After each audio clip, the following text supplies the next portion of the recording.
नमस्कार, आप देख रहे हैं पंजाब केसरी टीवी। मैं हूं आपके साथ मिलन सिंह। हमारे साथ सीएमओ कांगड़ा डॉक्टर गुरदर्शन गुप्ता हैं। सर से खास बातचीत करेंगे और जानेंगे कि किस तरीके की वर्तमान में कोविड को लेकर तीसरी लहर को लेकर तैयारियां चल रही हैं और ब्लैक फंगस को लेकर किस तरीके की सावधानी बरती जा रही है और किस तरीके से इसका उपचार किया जा रहा है। तमाम सवालों के बातचीत करेंगे और जानेंगे। सर, सबसे पहले तो धन्यवाद बातचीत के लिए। धन्यवाद सर। सर, सवाल यही रहेगा कि मामले तो कम हो रहे हैं सर, लेकिन किस तरीके की अभी भी व्यवस्थाएं बनी हुई हैं सर, कि ताकि क्योंकि कहीं ना कहीं देखा जा रहा है कि लोगों में डर की भावना अभी भी बनी हुई है सर।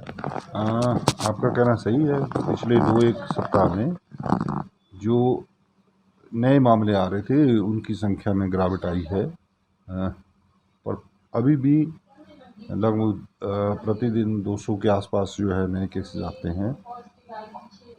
ये इंडिकेट करता है कि सोसाइटी में अभी वायरस की जो चेन है वो बरकरार है।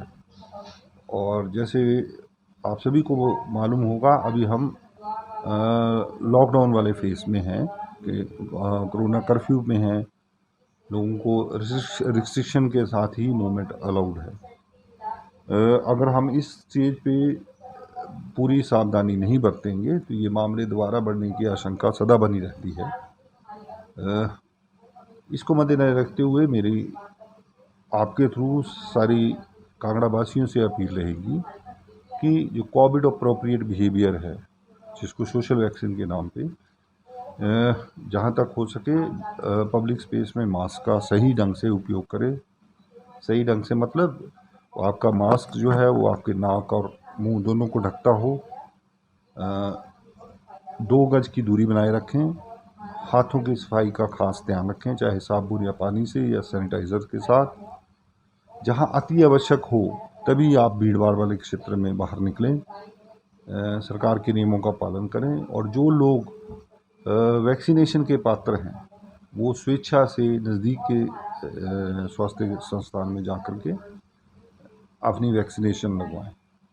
साथ साथ मैं जनता से ये भी अपील करना चाहूँगा कि किसी को भी अगर ILI सिम्टम्स, खांसी बुखार जुकाम है, वो उसको ना छिपाए, सेल्फ मेडिकेशन ना करे, नीम हकीम के चक्रों में ना फंसे, इमीडिएटली नज़दीक के स्वास्थ्य संस्थान में अपनी जांच करवाए ताकि उसको अपने कोविड स्टेटस का पता चल सके और उसको सही उपचार सही समय पे मिल सके। अगर उसके डायग्नोसिस में या उपचार में देरी होगी, ये उसके लिए भी जानलेवा साबित हो सकता है और उसके परिवार में भी इस संक्रमण के फैलने का ज़्यादा चांसेस हैं। तो ये मेरी अपील रहेगी सारी जनता के साथ। सर, ब्लैक फंगस के मामले भी सामने आए हैं सर। क्या कारण है सर कि ब्लैक फंगस एकदम से सामने आ गया, और क्या उपाय रहते हैं सर इसकी सावधानी के, और किस तरीके की मेडिसिन इसकी उपलब्ध हैं सर? इसके बारे में सर जानकारी। ब्लैक फंगस एक अपॉर्चुनिस्टिक इन्फेक्शन है। ये नहीं है कि ये कोरोना काल में ही हुई, उससे पहले भी थी, पर कोरोना काल के दौरान इन मामलों की संख्या में अचानक बढ़ोतरी हुई है। अभी तक जिला कांगड़ा में 7 केसेस रिपोर्ट हुए हैं। अनफॉर्चुनेटली जो सातों जो थे वो टांडा मेडिकल कॉलेज में, जिसको सरकार द्वारा चिन्हित किया गया है इसके इलाज के लिए, वहाँ पे उपचाराधीन थे। अनफॉर्चुनेटली उसमें से 2 की डेथ होगी। 5 रोगी वहाँ स्वास्थ्य लाभ कर रहे हैं। रही इसके इलाज की बात, तो जो एंटी फंगल है एम्फिलोटाइसिन बी, वो पर्याप्त मात्रा में टांडा मेडिकल कॉलेज में उपलब्ध है। बचाव के तौर पे खासकर हाइजीन का ख्याल रखें। ये मेरी सभी से अपील रहेगी। जो खासकर वो लोग भी जिनकी इम्यूनो कॉम्प्रोमाइज़ की स्थिति है, जैसे अनकंट्रोल्ड शुगर या डायबिटीज़ है, या किसी ने ऑर्गन ट्रांसप्लांट कर रखा है, इम्यूनोसप्रेसेंट ड्रग्स पे है, वो खास इस बात का ध्यान रखें। और साथ में जैसे मैंने पहले जिक्र किया, सेल्फ मेडिकेशन ना करें। बड़े सारे केसेस में भारत के स्तर पे ये पाया गया है कि लोग घर में सेल्फ मेडिकेशन करते हैं, जिसमें स्टेरॉइड्स का प्रयोग करते हैं। उससे आदमी की इम्यूनिटी फर्दर कंप्रोमाइज़ होती है और उसमें किसी भी अपॉर्चुनिस्टिक इन्फेक्शन का खतरा ज़्यादा बढ़ जाता है। सर कोरोना के मामले जो हैं ज़िला कांगड़ा में कम हुए हैं, कहीं ना कहीं लोगों के मन में ये सवाल है कि मामले वैसे कम हुए हैं या क्या नंबर ऑफ टेस्टिंग में कमी आई है? हम अपनी तरफ से पूरा कोशिश करते हैं कि टेस्टिंग हमारी कम ना हो। लगभग हम ज़िला में अभी तक 5 लाख से ज़्यादा लोगों का टेस्ट कर चुके हैं और सरकार के दिशा निर्देशों मुताबिक अब हमने एक स्पेशल कैंपेन टेस्टिंग के लिए शुरू की है और जिसमें विलेज टास्क फोर्स जो सरकार द्वारा मनोनीत की गई है, जिसमें प्रधान हम एडमिनिस्ट्रेशन, एसडीएम्स, वीडियोज़ और डिपार्टमेंट्स उनका भी सहयोग ले रहे हैं ताकि कोई भी व्यक्ति जिसका ये टेस्ट होना ज़रूरी है, हर एक आदमी का हम टेस्ट कर पाएँ। सर वैक्सीन को लेकर किस तरीके की प्रक्रिया चल रही है सर ज़िले में? वैक्सीन जो है लगभग हम 5,20,000 वैक्सीन डोजेज़ ज़िला कांगड़ा में अभी तक लगा चुके हैं। जो 45 से अबव की जो आयु वर्ग है उसके लिए पर्याप्त मात्रा में वैक्सीन हमारे पास उपलब्ध है और हम 90% से ज़्यादा लोगों को इसमें कम से कम 1 डोज लगा चुके हैं।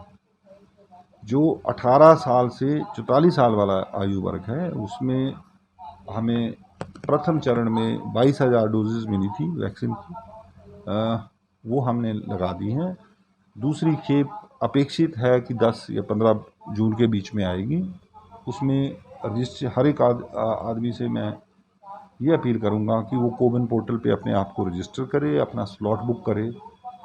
लोगों को एक और जानकारी मैं शेयर करना चाहूँगा कि एक प्राइवेट हॉस्पिटल में भी ये वैक्सीन उपलब्ध है कोविड की, फोर्टिस कांगड़ा में, पर उसमें भी वही रजिस्ट्रेशन और पोर्टल पे स्लॉट बुकिंग ये प्रक्रिया जारी रहेगी और ये जो स्लॉट्स हैं प्रतिदिन 2:30 बजे जो हैं वो अवेलेबल होते हैं कोविन पोर्टल पे।